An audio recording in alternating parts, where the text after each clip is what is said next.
ছিল, ওর সঙ্গে 4-5 জন সবাই মিলে মদ খেয়ে গেছে। দিয়ে আমি বললাম ভাই তুই মদ খেয়েছিস কেন? বলছে আমাকে সবাই বললো একটু খেলাম।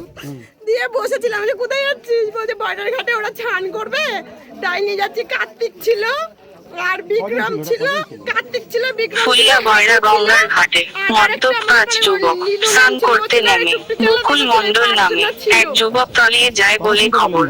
শুরু হয়েছে যুবকের দেহ তল্লাশি। ঘটনাস্থলে শান্তিপুর থানার পুলিশ। কি হয়েছে তাও বলছে না। কি কোনো কাজ টাজ করতে? হ্যাঁ ভাই চৌকিদার কারণে কাজ করতে, ইলেকট্রিকের কাজ করতে যাই দাদাদের সাথে। কি বয়স কত? বয়স কত হবে? 20-22 হবে। আচ্ছা, এই যে হয়েছে ঘটনা, ওরা স্নান করতে এসেছিল 4-5 একজন তো লেগে গেছে কোন ঘাটে হয়েছে ঘটনা? এই ঘাটটা, কি নাম এই ঘাটের? নতুন ঘাটটা, বয়রা ঘাট। আচ্ছা, কোথায় ঘটনা এখানে 2:10-15 নাগাদ আমার এখানকার যে মেম্বার আছে শঙ্কর বিশ্বাস আমাকে ফোন করে, যেরকম একটা ছেলে ডুবে গেছে।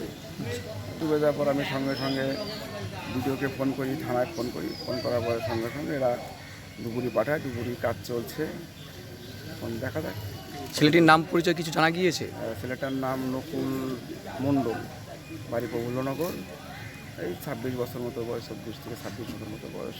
তারা সময় মধ্যে মরে না গেলে ওর বাচ্চা বাচ্চা কত কি মরে গেল, সবসময় ওইটা দেখেন ওগুলো যাক।